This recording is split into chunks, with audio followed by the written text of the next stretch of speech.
Hello everyone, and in this video I will show you how you can download Fortnite mobile on your iPhone or iPad.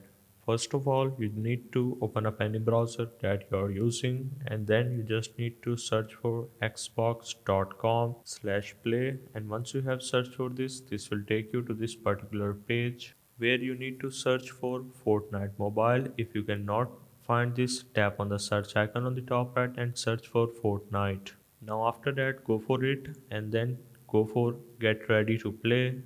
Now the next step is we need to add the cloud gaming to our home screen, otherwise this will not work, and tap on this add. Now open the same cloud gaming, and this will take you to the same page where you left, and go for the Fortnite again and go for sign in.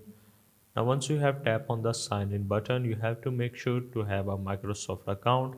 If you don't have one, you can also create one as well. Now once you have logged in with your Microsoft account, if Fortnite mobile is available in your current region, you will be able to play directly through the server. Also make sure to have a good internet connection as well. So that was the process of how you can download Fortnite mobile on iPhone or iPad.